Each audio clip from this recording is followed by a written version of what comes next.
Hello అందరికీ. నాటి నేస్తాలు, మన చిన్ననాటి జ్ఞాపకాలు, మాటల్లో మమకారం, కథల్లో మనసు, కుటుంబ కథలకు స్వాగతం, సుస్వాగతం. మరి ఈరోజు కథ పేరేమిటో వినేద్దామండి. కథ పేరు మలిసంధ్య. ఇది మనకి ఫిబ్రవరి 9, 2025 సాక్షి సంచికలో వచ్చిందండి. ఇక కథలోకి వెళ్ళిపోదామండి. అప్పుడప్పుడే పడమటి కొండల్లోకి అస్తమిస్తున్న సూర్యుణ్ణి చూస్తూ నిట్టూర్పుతో మరుసటి రోజు కోసం ఎదురుచూద్దాం అనుకుంటూ అటువైపుగా చూస్తూ ఉంది పెద్ద ఆవిడ అన్నపూర్ణమ్మ. ఊళ్ళో వాళ్ళంతా ఆమెను పెద్దమ్మ అని ప్రేమతో పిలుస్తారు. అందరికీ ప్రేమను పంచుతూ ఒకరికి కష్టం వస్తే అది తనకే వచ్చిందనుకొని తపన పడే దొడ్డ మనసు అన్నపూర్ణమ్మ సొంతం. ఊళ్ళోని సాటి ఆడవాళ్ళు వదినగారు అని, పిల్లలందరూ బామ్మ అని ఏదో ఒక వరుస కలుపుకొని ఆమెను పిలుస్తూ ఉంటారు. ఊరి మనుషులందరి అభిమానాన్ని సంపాదించుకున్న మహానుభావురాలు అన్నపూర్ణమ్మ. ఈరోజు ఒంటరిగా మిగిలిన ఒకప్పుడు ఆమె కుటుంబం చాలా పెద్దది. భర్త పరందామయ్య శ్రీరాముడంతటి మనిషి, 3 కొడుకులు, 2 కూతుళ్ళు, వ్యవసాయంలో లాభాలు గడిస్తూ 10 మందికి పెట్టే గుణంగల దయార్థ హృదయుడు పరందామయ్య. పేరుకు తగ్గట్టే అడగకుండానే కడుపు నింపే చల్లని తల్లి అన్నపూర్ణమ్మ. ఆ దంపతుల కొడుకులు సరస్వతీపుత్రులు, కూతుళ్ళు చదువుల తల్లులు.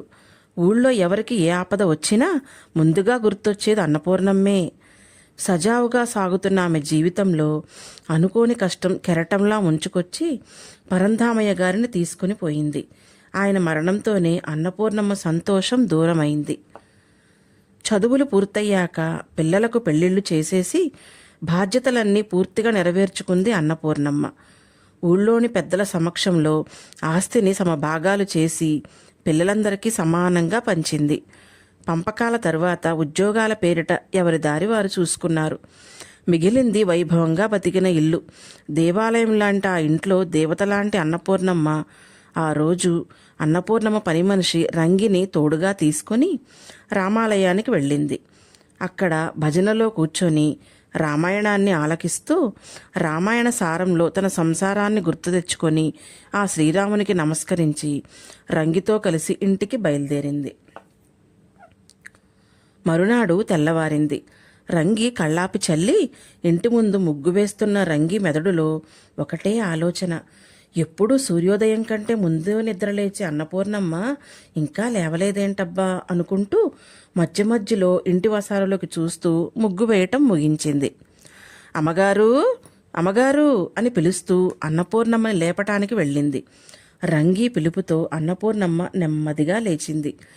ఏమైందమ్మా, ఎంతసేపు ఎప్పుడు పడుకోలేదే అంటూ రంగి ప్రశ్నల వర్షం కురిపిస్తోంది. ఏమీ లేదే, రాత్రంతా మగత నిద్ర, తెల్లవారుతుండగా నిద్రొచ్చి రెప్పల మీద వాలింది అంటూ కాఫీ తెమ్మని పురమాయించింది అన్నపూర్ణమ్మ. రంగి తీసుకొచ్చిన కాఫీ తాగింది. మనసులో ఏదో ఆలోచన ఆమెను కుదురుగా ఉండనివ్వట్లేదు. పని ముగించుకొని రంగి ఇంటికి వెళుతుండగా, రంగి ఒకసారి ఇలారా అని పిలిచింది.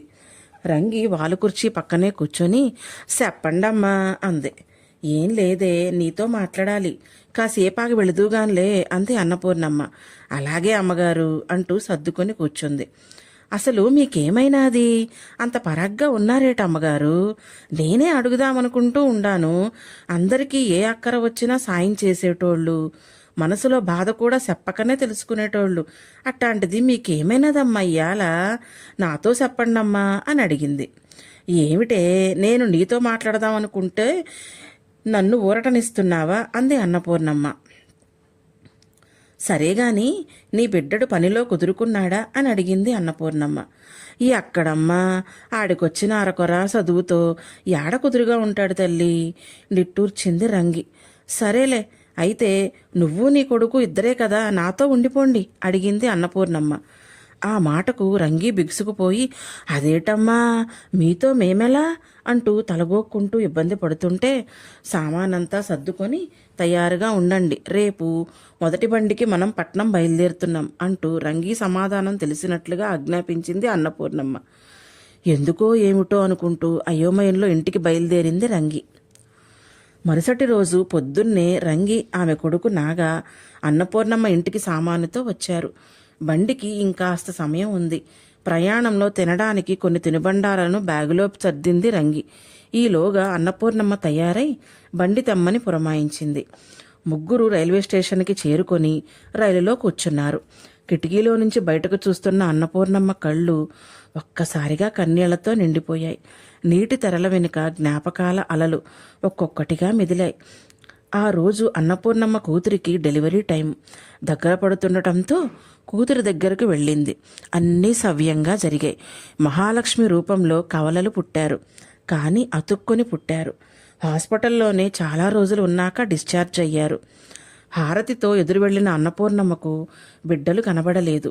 కూతురు అల్లుడు అంతే. ఏమైందని అడిగితే ఆధునికతను అణువణువునా నింపుకున్న వాళ్లకు బిడ్డలు బరువనిపించి ఆశ్రమంలో వదిలేసి వచ్చామన్నారు. ఏ బాధ లేకుండా అన్నపూర్ణమ్మ మనసు భారమైంది. మానవత్వం, తల్లి ప్రేమ ఆమెను కుదురుగా ఉండనివ్వలేదు. మర్నాడు ఆశ్రమానికి వెళ్ళింది. పిల్లలను తీసుకొని ఆసుపత్రిలో పెద్ద డాక్టర్ను కలిసి వారి ఆపరేషన్ కోసం ప్రయత్నం మొదలుపెట్టింది. ఎట్టకేలకు 6 నెలల తరువాత ఆపరేషన్ మొదలైంది. వరుసగా 5 నుంచి 7 సార్లు ఆపరేషన్ చెయ్యాలని, అంతవరకు తామే చూసుకుంటామని వారు చెప్పారు. అలాగేనని వారికి కావలసిన డబ్బును ఒకేసారి జమ చేసింది అన్నపూర్ణమ్మ. ఇది జరిగి ఇప్పటికీ 3 సంవత్సరాలు. పిల్లలను తీసుకెళ్లమని డాక్టర్ ఫోన్ చేయడంతో అన్నపూర్ణమ్మ చూడటానికి వెళ్ళింది. అక్కడ తన మనవరాళ్లలాగా ఉన్న చాలా మంది నిస్సహాయులైన పిల్లలు కనిపించారు. ఒక నిర్ణయంతో ఆ ఊరికి బయలుదేరింది. అమ్మగారు, మనం ఎక్కడైనా దిగాలి అడిగింది రంగి. అవునన్నట్లు లేచింది అన్నపూర్ణమ్మ. అందరూ బండి దిగారు. బయట వారి కోసం కారు ఆగి ఉంది. అందులో బయలుదేరారు. ఒక విశాలమైన పచ్చిక బయలు లాంటి మైదానంలో చుట్టూ చెట్టు చేమలతో, పక్షుల కిలకిలా రావాలతో ఆహ్లాదభరితంగా ఉన్న ప్రదేశంలో దేవాలయం లాంటి ఇంటి ముందు ఆగింది కారు.